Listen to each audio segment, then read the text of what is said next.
من أنا من أنا من أنا لولاكم كيفما حبكم. Banyak sekali ayat-ayat dan hadis-hadis yang menerangkan hal tersebut, menerangkan fadilahnya dan menerangkan bahayanya orang yang jauh dari majelis ilmu, jauh dari majelis zikir. Sampai setan paling senang dengan orang-orang bodoh itu yang nggak senang yang nggak gemar dengan menuntut ilmu. Ya senangnya ibadah tapi melupakan ibadah yang terpenting yaitu ilmu, sebab ibadah itu harus pakai ilmu. Dikatakan ulama, semua amal soleh ya yang tidak dilandasi dengan ilmu pengetahuan yang dia ketahui, maka Allah akan tolak.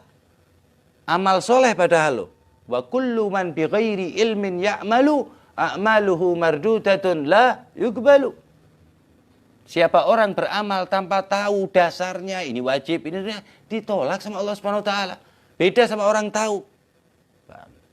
Apalagi hal-hal yang wajib, yang fardhul ain seperti masalah sholat, zakat, puasa dan lain sebagainya. Berapa banyak orang kita yang ilmu yang diwajibkan Allah dan Rasulnya aja nggak paham. Kaget malahan, bahkan lebih dahsyat lagi. Oh, masa ada begitu? Padahal itu wajib dipahami. Paham? Karena apa? Karena banyaknya orang-orang yang jauh dari Allah, lupa dengan Allah, Allahnya pun melupakan. Itu orang-orang seperti itu digolongkan oleh Allah Subhanahu wa taala dari golongan orang-orang munafik. Allah berfirman, innal munafiquna alladziina yukhadi'una Allah. Orang-orang munafik itu senangnya meninggalkan Allah, hatinya lupa sama Allah taala. Paham?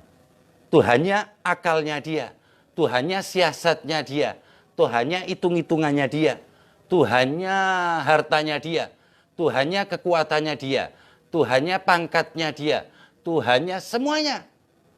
Paham? Sampai dia lupa dengan Tuhan yang sebenarnya, yaitu Allah Jalla fi'ula. Yang semuanya itu adalah makhluk Allah Subhanahu wa ta'ala. Terus seperti itu diserang kita sama syaitan. Nah, segen setan, males setan menyerang orang-orang yang berzikir kepada Allah dan menuntut ilmu. Di sini Allah bilangnya menuntut ilmu ya. Berarti nggak ada berhentinya orang menuntut ilmu. Setelah kita tahu, kita ulang-ulang, kita tambah terus. Sebab ilmu nggak bakalan habis walaupun dituntut semua umat manusia. Nggak bakalan habis ilmu. Udah selesai ilmu, udah ketemu semuanya, nggak bakalan. Ilmu fikih aja satu, nggak bakalan selesai ya sampai yaumil qiyamah. Mesti ada masalah baru. Itu baru satu cabang ilmu. Apalagi ilmu-ilmu yang lainnya yang belum tuntas.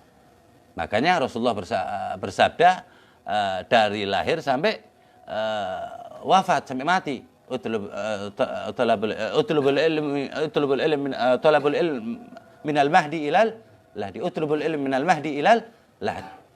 Disuruh sama Rasulullah SAW menuntut ilmu itu dari bayi sampai mati. Karena sampai mati itu nggak berhenti nuntut ilmu terus, ya.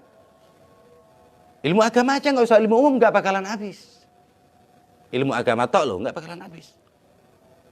Apalagi saya pakai ilmu umum, ya, ilmu-ilmu yang sunnah maksudnya ya. Sunnahnya itu setelah kita memahami ilmu yang wajib. Baru itu dikategorikan sunnah. Ilmu mesin, ketika kita sudah tahu cara sholat, ya, paham rukun sholat, syarat-syarat sholat, berapa puluh sunnah sholat, apalagi berapa ratus zakat, puasa, haji dan lain sebagainya kita sudah paham.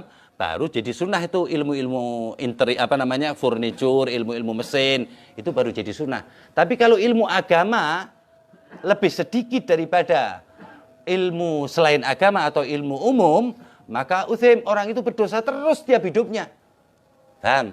Karena dia lebih mementingkan dunia, lebih mementingkan sesuatu yang dibenci Allah ketimbang yang Allah senengin. Ingat ya. Jadi ketika otak ente, pengetahuan ente lebih banyak tentang ilmu umum, bukan ilmu agama, paham, ketahuilah bahwa ente ini lagi berdosa walaupun ente lagi menghadap Allah, walaupun ente lagi sholat. Dosa terus. Paham? Jadi ghirah kita suruh mengetahui ilmu syariah ini hukumnya fardhul ain, wajib bagi setiap orang Islam. Bayangin sampai segitunya. Nah ini kita terus dilupakan. Yang formal-formal di blow up. Hadir pengajian kadang nggak berhenti, mau makan, mau lihat yang ceramah siapa, yang ngikutin euforia gitu, euforia biar rame dan lain sebagainya. Ketika kita tanya syaratnya sholat nggak paham, rukun sholat nggak lempeng, paham? Kenapa? Karena jauhnya dari majelis menuntut ilmu Allah Subhanahu wa Ta'ala. Dan aib besar, ya. Aibnya ini bukan di dunia. Di mata Allah, bayangin ente. Kalau di dunia ente aib di sini, ente bisa lari ke tempat lain. Tapi kalau di mata Allah, aib. Udah di dunianya ente akan dihinakan oleh Allah Ta'ala. Akhiratnya ente mau lari kemana? Statuskan diri ente talibul ilm ila akhir hayat. Paham nggak ente? Patenkan. Paham? Perbanyaklah bukti-bukti ente kepada Allah bahwa ente penuntut ilmu.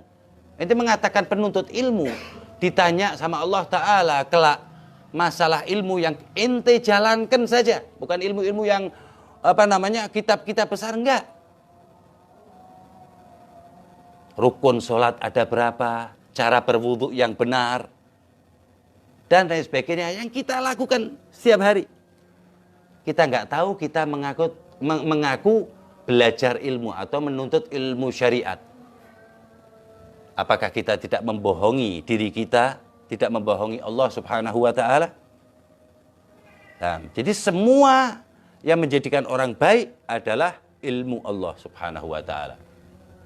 Nah, menuntut ilmu itu agar kekuatan kita mengingat Allahnya itu lebih besar dan lebih benar. Ya, jadi orang menuntut ilmu, belajar ilmu syariat itu agar apa? Lebih tahu cara mengagungkan Allah. Tambah lagi ilmunya, tambah lagi tinggi mengagungkan Allah. Ini di Quran. Innama yakhsyallah min ibadihil ulama.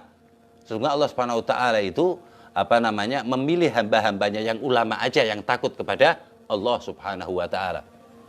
Perbanyak bukti ente, lahir dan batin. Kata Rasul SAW bahwasanya orang kata Rasul SAW al ilmu khazain, ilmu itu banyak ya, banyak tempatnya, banyak gudang-gudangnya, mafatihahu soal, kuncinya adalah bertanya. Nah, bertanya itu termasuk bukti. Ya Allah, sering nanya masalah sholat ya Allah, ditunjukkan sama Allah Ta'ala. Wa may ya'mal mithqala dzarratin khairan yara, ditunjukkan berapa kali yang nanya masalah bab sholat. Semuanya gamblang. Mana menanya bab sholat sampai sekian ribu, yang benar nanyanya dari hati berapa, semuanya detail. Nah, itu nanti jadi bukti kita. Bab zakat berapa kalau orang yang kaya atau orang yang ada, orang yang mampu, orang yang sudah wajib, berapa kali ente menanyakan. Walaupun ente alim aja suruh nanya, ini orang goblok nggak mau nanya. Banyak kan seperti itu. Ketika HP-nya error, bingung, kalapnya kayak dia akan nyemplung neraka, akan nyemplung neraka, kalapnya loh. Error, tanya sini, tanya situ. Paham? Jadi dia himmahnya dalam menuntut murka Allah jauh lebih tinggi daripada menuntut ridhonya Allah. Mendekati ridhonya Allah tanpa dia sadari. Ya, dia nggak sadar ini. Karena otaknya udah full, ya, memorinya itu udah full. Duniawiyah dan hawali sekitarnya mendukung semuanya, paham ente? Dia lupa kepada ending orang itu apa, bagaimana, untuk apa di dunia dan akan kemana, dia lupa. Nah, Allah menciptakan manusia, wa ma khalaqtul jinna wal insa illa liya'budun, jin manusia untuk nyembah sama Allah Ta'ala.